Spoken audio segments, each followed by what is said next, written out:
Hi, I'm Eric, and I'm back with another video. It is December 18th, 2025. It's a Thursday afternoon here. And what I'd like to talk about is a topic which has been on my mind for quite a while. And apparently, there are other commentators who I consider to be knowledgeable, authoritative, and trustworthy who happen to agree with what I think. So that either makes me very smart or we're all wrong.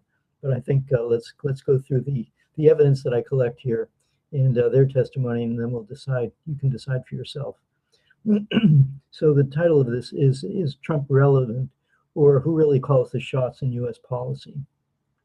And I'm going to use four sources for this. The first are two books that I have in my personal library, and one of them is this one here. This is the primary source that I've been using, called American Exception. And as you can see, it says Empire and the Deep State. And it's by a fellow named Aaron Good, who's a historian who's done very extensive research on the American deep state and the nature of U.S. political process. And I'll read three recommendations. One is from Oliver Stone, the noted movie producer. He says, a gifted student of history, Aaron Good digs deep into the underbrush of confusion to bring out lucid insights into the American empire. Another person who I will cite in my presentation is Peter Dale Scott. He says, Aaron Good has written a penetrating and highly original study of American exceptionalism. He calls it exceptionism. The systematic overriding of law, often for the sake of quote-unquote national security, recognizing that the records-based methods of academic historians are insufficient for an era of covert action agencies and plausible deniability. He surveys facts, normally suppressed, about the increased role of criminality in political activity. This is a valuable and much-needed book, an unparalleled synthesis of the emerging new critical perspective on American hegemony. And Aaron Good has a Substack. You can subscribe to that. You can buy the book. I recommend it. The other quote is from, this is from Peter Dale Scott. The other quote is Peter Kuznick, who was Oliver Stone's collaborator on the Untold History of the United States. So he says, in the Untold History of the United States, Oliver Stone and I encountered the dangerous myths of unbridled American rectitude and imperious exceptionalism. In American Exception, Aaron Good takes this a big step further, producing something we might call untold social science, a work that brilliantly illuminates the deep political forces that have animated the American empire throughout its volatile, troubled, and often violent history. The second book is this one right here. That American Exception was written in 2022, so it's pretty recent. But this book was written. This is called 9/11 Synthetic Terror Made in the USA. It was written by Webster Tarpley, who is a researcher, a longtime researcher. And the reason why I picked this is because although it talks about 9/11 and what all the events that surround that, towards the end of the book, he talks about the new Cold War with Russia and how that fits together with this whole, tendency towards the need for American hegemony by its ruling classes. So I'll go through some of the points here, and I'll mention also that after I've gone through those, I will cite a talk that Danny Haiphong had with Alistair Crook, who is a long-standing, excellent former British diplomat, but he's extremely knowledgeable and very, very credible. And the second citation will be with Michael Hudson, who is an 85-year-old economist who wrote the book called Superimperialism in 1970, and he talks with Glenn Deason, who's another journalist and academic. And so all of these people I consider to be, very, very helpful in terms of untangling what's going on. So first of all, Aaron Good talks about the American exception as the tripartite state. Now, you might think that tripartite means you have the legislative branch, you have the presidential branch, the administrative branch, and you have the judiciary. Those are the three branches of government, but that's not what he's talking about. He's talking about the public state, the so-called democratic state, the security state, and the deep state. He got a lot of his inspiration from, among other people, C. Wright Mills, who wrote The Power Elite, which was written in the mid-1950s. And in C. Wright Mills, he talks about, with C. Wright Mills, he talks about big business, the military, and the political directorate. Regarding the deep state, New York Times actually is cited here. He says, the New York Times says, it's a hard to perceive level of government or super control that exists regardless of elections. Peter Dale Scott, who I mentioned earlier, he says it's a power not derived from the Constitution, but outside and above it, more powerful than the public state. So there's a connection between the security state, big money such as Wall Street, and other long inherited wealth and organized crime. For example, fortunes in the opium trade that nearly destroyed China. So what that's about is that in the 19th century, China had an incredible export economy. And as a result, there was a serious balance of payments, imbalance of payments between the British Empire and China. However, China had essentially disarmed. It had a very powerful navy at one point, and it decided that it didn't really need to have that because it wasn't interested in conquering anybody. So, but unfortunately, it left them highly vulnerable to the Western colonialists and imperialists. So in the mid-19th centuries, 1800s, the British sent gunboats up the rivers and essentially said to the emperor, you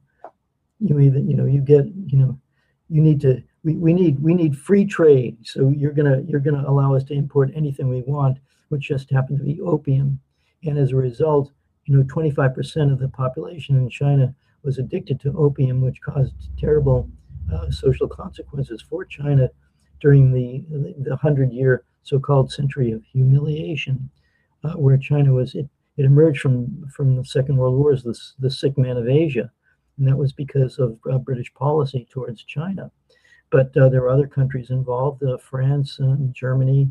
Other countries also had what were called concessions, that is, cities that were basically taken control of by these imperialistic interests. And it took, as I say, 100 years for Mao Zedong to finally kick these people out of China. And that's how China finally freed itself. But I'll mention also that the opium trade was succeeded during the Vietnam War by the heroin trade in what is called the Golden Triangle. The Golden Triangle was the junction of Thailand, Myanmar, and Laos, and there was tremendous opium growing in that area, and that was a source of a lot of heroin criminality.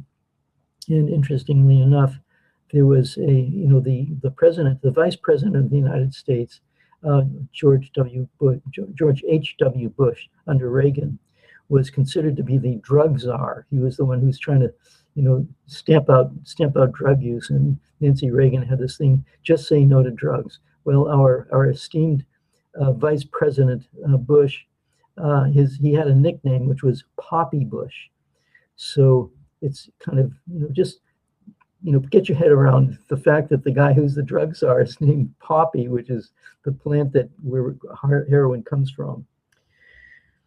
Okay, and then of course you had Afghanistan. That was a big problem with drugs, and that was the same thing as a CIA-controlled operation. And then we have the cocaine that went on with the Iran, with the Contras, and in Central America, with the Nicaraguan people trying to free themselves from Western domination. These are all criminal operations, and they're all basically associated with the CIA. So that's what we talk about by the fact that there's organized crime in Wall Street. They're all connected. I'll also mention that in terms of inherited wealth, there was a fraternity called Skull and Bones, which had its members not just John Kerry, who was the presidential candidate in 2004, but also George Bush. So there you have these two fraternity brothers of this Skull and Bones fraternity, which is so secret we can't tell you what it is, according to what they say. And the Skull and Bones was founded by people who were involved in the opium trade. So, you kind of, put the dots together and you can kind of see what's going on here. I'll also mention that, during the 1930s, you had Henry Ford, you had Prescott Bush. These were people who were also involved in business deals with the Nazis. And even during World War II, there were factories that were Ford Motor factories that were making trucks for the German military. So you wonder why things are the way they are. You see there's these connections between elements of U.S. society that's extremely wealthy, very powerful, and then you wonder, well, why are things the way they are? And this goes back a long way, even back into, as I say, the 1930s, and even you could say into the 19th century. Okay, so that's that. Now the next aspect of this is the security state we talked about, and I'm citing two people here: Mike Pompeo, who was the former Secretary of State under President Trump, and he had been the former CIA director. And he gave a talk at one point in front of, I think it was Texas A&M University, which is, it's kind of a, the university, it ends up, a lot of its graduates go on to military or intelligence careers. And so he was talking with the students and he said, we lied, we cheated, we stole. We even had programs to teach people how to do it. So this is the security state is teaching people how to lie, cheat, and steal. And then you have George White of the OSS, which was the precursor to the CIA during World War II. He was also involved with the Federal Bureau of Narcotics, and then he became involved with the CIA. And this is what he had to say about his activities at that time. It was fun, fun, fun. Where else could a red-blooded American boy lie, cheat, steal, rape, and pillage with the sanction and blessing of the All-Highest? So there you go. This is the security state under the CIA and these other organizations, and they're talking about committing crimes all over the place, and there's no accountability. Now we get to an example of President Nixon. He said, since I'm the president of the United States, if I do it, it's not illegal. This is exceptionalism. And Donald Trump, murdered Qasem Soleimani, who was a highly honored and highly decorated general in Iran. And he sent a drone to just kill this guy who was actually involved in peace negotiations, and there's no accountability for him. So it's okay for him to do that. It's okay for Obama to overthrow Ukraine's democratically elected government in 2014. And now here we are in 2025, and Donald Trump has just decided that Venezuela has a problem. It's not bad enough that they are sitting on their non-existent drug program, because the Department of the Drug Enforcement Agency in the United States says that Venezuela has very little to do with the drug trade. And now he's come up with a new, Venezuela stole our oil. So it's as if Texas crude oil was taken out of Texas and brought back to Venezuela, and now he's going to Venezuela to get our oil back. Well, no, it's Venezuela's oil, and yet he concludes that we'll make an exception in our case, and we'll just take the oil because we can. So this is another example of exceptionalism, and so there you go. Now, getting on to the Ukraine war and the endless rounds of irrelevant negotiations, we have negotiations between the Ukraine and the EU, and Ukraine and NATO, of course, the United States and Ukraine, the United States and Russia, and Russia and Ukraine also have done some negotiation, all of which has really resulted in nothing. Turns out that according to American Exception, there was a Marshall Plan that had the Marshall Plan was the plan to finance the rebuilding of Europe following the devastation of World War II. So it was this idea that we're the good guys and we're going to help Europe rebuild. But what it really was it was a way for the U.S. to get control of Europe. It says here, the Marshall Plan had a secret codicil that provided funds for covert operations. Part of these funds went to support a Nazi-created guerrilla army in Ukraine, which carried out thousands of murders in pursuit of its ultra-nationalist goals. So there you go. And of course, there are CIA documents. You can find them. There's a website called the CIA Library, Reading Library, I think it is. And if you do some searching, you can find out the CIA admits a lot of this stuff. They were backing Stefan Bandera, who was a terrorist who had a terrible reputation for killing thousands and thousands of people. But he was our terrorist, so it was okay for him. Does this remind you of anything like going on in Syria right now? Now, moving on to the book, the 2005 book, Synthetic Terror, Made in the USA by Webster Tarpley. He predicted the war 17 years before Russia finally put a stop to NATO expansion. So in the new Cold War with Russia, it says here, there's a quote here. It says, "Needless to say, Ukraine is the royal road taken by every invader of Russia, from Napoleon to Hitler," and I would say going back centuries, actually. "Tampering with Ukraine is a recipe for triggering the instinctive defense of Russia, which is still a powerful instinct in most Russians. If your country lost 27 million people and your industrial base was practically decimated, you'd probably be a little bit sensitive about having a hostile country, Ukraine, on your border. And why is it hostile? It's because the United States overthrew the democratically elected government and put a hostile regime in there in the first place in 2014. But it goes back further than that. So he says, this is from the 2005 book, I'm quoting here. This book gives to the US-Russian nuclear forces relation a picture of an explosive US-Russian military, political, and terrorist tensions. Putin, seeing the hegemony of the invisible government, that's what we're talking about here, the invisible government lunatics in Washington and London, decided to adopt a policy of war avoidance through broad concessions to the US on many levels. So this was, he's talking about this in 2004.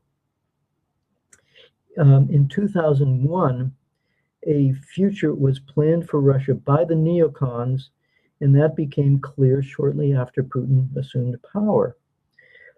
This was an article that was written, and it was entitled, "Russia is Finished." It says here that that the author of this article said that Russia was finished because of its internal contradictions and difficulties, and he called it cultural determinism. But as Webster Tarpley points out, it was the IMF, the criminal revolution of shock therapy, the role that Jeffrey Sachs played in the engineered dismantling of the Soviet economy, selling off all the assets that the Soviet people had built and auctioning them off at pennies on the dollar to oligarchs.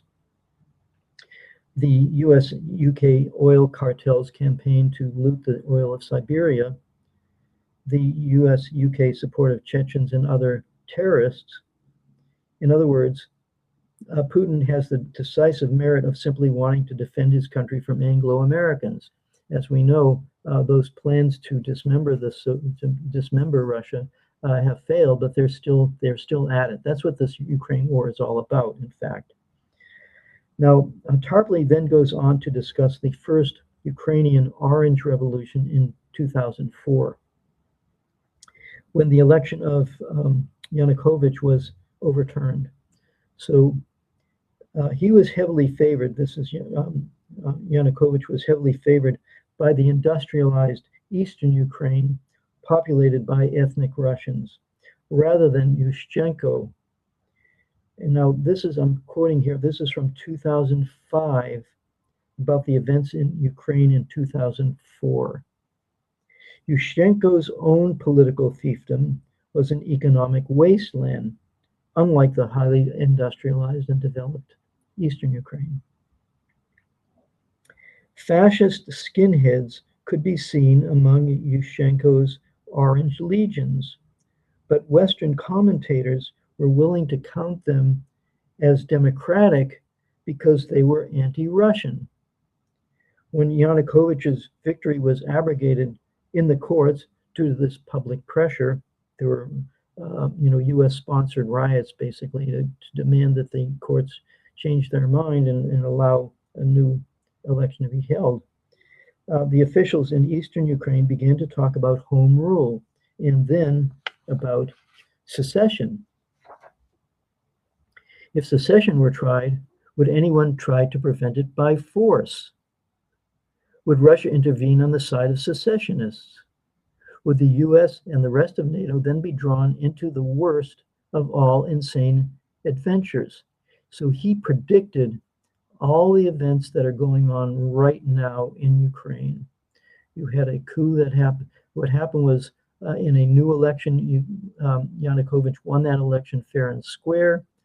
The Europeans and Americans engineered a coup against him, and that coup resulted in attacks on the people of Eastern Ukraine. They rebelled, and after 8 years of bombing and torture and crimes against people in Eastern Ukraine by those fascist skinheads that he refers to, Russia finally went in there just to put a stop to it.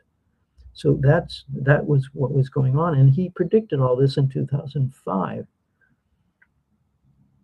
So as I mentioned, Ukraine is the royal road taken by every invader of Russia, and the United States is that they're using Ukraine in order to take down Russia.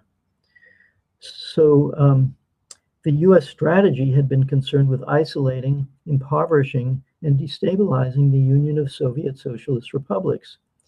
In 2004, this is like 14 years after the breakup of the Soviet Union, it became increasingly evident that Anglo-American policy aimed at breaking up the Russian Federation itself. The overarching goal here was absolute and uncontested Anglo-American world domination, the Balkanization or breakup of Russia. And in 2004, Putin had challenged the Anglo-Americans over their sponsorship of terrorism and hostile intent. We are living in the twilight of the Anglo-American world order. This is again Webster Tarpley speaking, which has become a barrier to human progress. By some reckonings, he says, we now stand at the beginning of a new fascist era. If that night must come, let it at least have the vivid clarity and sharpness of a polar night, not clouded by the fog of myths and lies. So this is a book written in 2004, which is predicting everything that is going on right now. It's really amazing. And I thought I really needed to bring that to your attention. Now, The next part of my presentation here has to do with two interviews that just took place very recently. One is with Alistair Crooke, who is a former diplomat, a retired British diplomat, and he has been a very lucid and very honest commentator on current events. And he talked with Danny Haiphong, who is a YouTube channel, who he has very good guests on. I watch him pretty regularly. And Danny Haiphong says, how come, he says, what stops Donald Trump from just saying to the Europeans, you bad vassals, just do as I say? How come Donald Trump is not able to assert control if he says he wants elections in Ukraine? How and why don't these take place? That's Danny Haiphong. Crooke answers this. He doesn't have control. That's why he's not a free agent when it comes to Russia. This is part of the deepest architecture of the permanent security state, not only in the United States, but in Europe too. They just won't let it happen.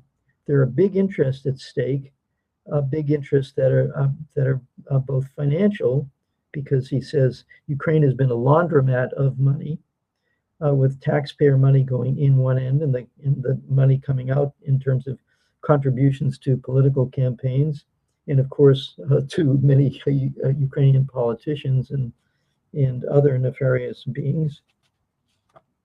And he says that the U.S. and Ukraine are not immune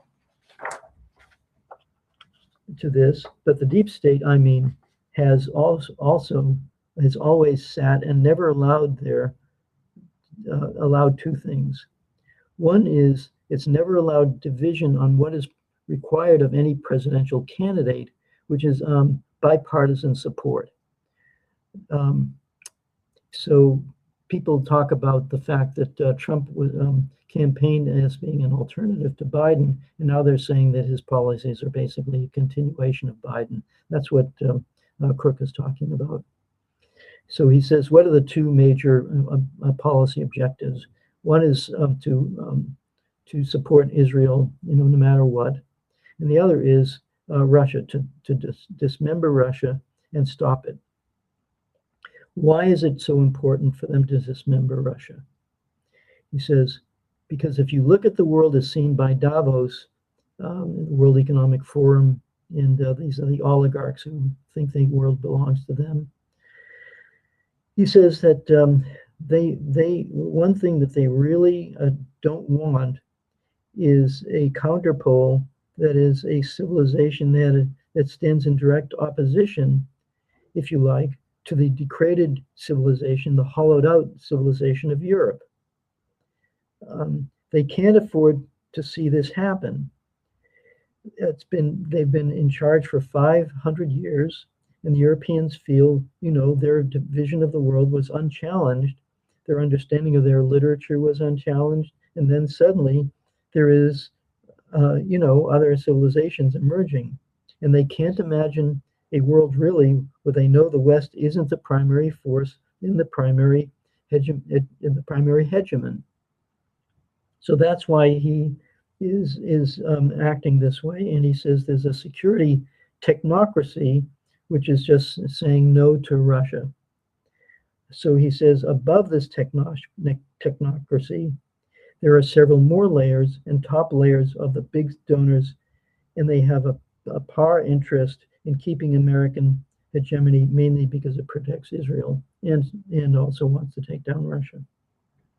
Okay, so that's Alistair Crooke explaining the nature of the deep state and the security state, how they all fit together and determine policy. Now, the next quote is from Michael Hudson. Michael Hudson is he's like 85 years old. He's still quite lucid. I have a couple of his books. One of them is called Super Imperialism, which talks about the role of the U.S. dollar and U.S. hegemony, since 1970. And He worked in the major banks. He was working in important think tanks. So he is he knows where the bodies are buried. Let's put it that way. So recently, there's been a lot of talk about Russia. The economy is falling apart. They're losing. We've been hearing this narrative now for the past 4 years, and from what I'm observing now, and a lot of people were really wondering why is it taking Russia so long. I think this goes back to what Webster Tarpley was talking about, was that Russia took a lot of crap from the West, and terrorist attacks and undermining and sanctions and all those kinds of things. But what Russia was doing was it was building up its military-industrial complex because it knew that a big war was coming. It knew that the West was out for it, and it had to prepare itself. And the West, of course, is in shock because now they're admitting that Russia's military-industrial complex is outproducing the combined West, not just Europe and the United States, but together by a factor of like 3 to 1. And their military technology is superior. Everything is superior. And instead of doing a kind of shock and awe type of situation, which is what the United States and its European conspirators, you could say, did in Iraq, they've been grinding down the Ukrainian military slowly, and also grinding through all the NATO armaments. So, many people were saying, why is it taking Russia so long? Is because they were playing a war of attrition rather than a war of simply conquering Ukrainian territory. So the West completely misunderstood what Russia's plans were. Now, he'll say that the American military and the State Department and American diplomats can't acknowledge. He says, here's the problem. It's a bureaucratic problem with America's national security reports. There's a feeling that you have many researchers in the CIA and other agencies that are reading the Russian speeches, the Russian newspapers, and they say, well, the reality is that we're getting from the battlefield and from the speeches, it's just what you described, that Russia's getting stronger. And the force to come with a single uniform report is that if you think that Russia is getting stronger and that Russia is winning the war in Ukraine, then you're Putin's puppet. You must be sympathetic with Russia. You're saying that because you want to believe that Russia is getting stronger, and that is not patriotic thought. People who are in reality-based observers decide that, well, if I tell the truth, my career will not succeed. So they end up having to leave. And Ray McGovern, who was a long-term CIA observer, a long-term CIA official in the information space, he wasn't involved in dirty tricks the way much of CIA is, but he was involved in understanding especially what Russia was doing, because he speaks fluent Russian. He's covered it for literally 50 years. And he says the CIA, the State Department, and the Pentagon have a bureaucracy of yes men who are not going to disagree or point to the flaws in this strategy. And that's what's so crazy. This is the key point. There's no real open dialogue or checks and balances. And it's as if everybody believes what's reported in the New York Times and Washington Post, the pro-war, anti-Russian, neocon, neoliberal press. So there's a lack of understanding either of the economy, either of the enemy, or oneself. And as Sun Tzu, he said Lao Tzu, but it was Sun Tzu who wrote The Art of War. If you don't understand yourself and you don't understand your enemy, you're sure to lose. So this is the sort of built-in bureaucratic structuring of the mentality at work that is guaranteeing the situation that we're in now. So these two, highly knowledgeable people, backed by the scholarship of these two academics, these two books that I've just quoted, give you a reason why the efforts, the ostensible efforts that Donald Trump claims to be claims to have, that he's trying to bring the war in Ukraine to an end, probably are not true. And of course, the whole array of warmongering that the Trump administration is doing is this is basically a continuation of the real, what George Carlin used to call the real owners, the people who actually run the United States, have nothing to do with democracy. And it's just that the democratic process in the United States is really a charade. And that's been heavily documented as well. So I'll just kind of wrap things up here by saying that there's one other factor that is a problem, and that is that it's not simply the deep state or the security state or the big business and all of that the whole group of people. The problem is with the American people, because they put up with it. This idea of American exceptionalism is not simply with the leaders of the so-called rulers, the people who make the rules. It's that the American people have this inflated idea of themselves as a democracy and as morally superior and as better than all the other countries in the world.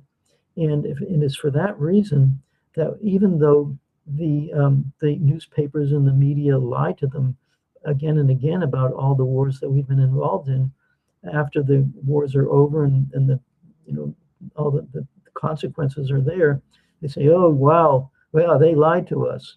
And then what happens the next time?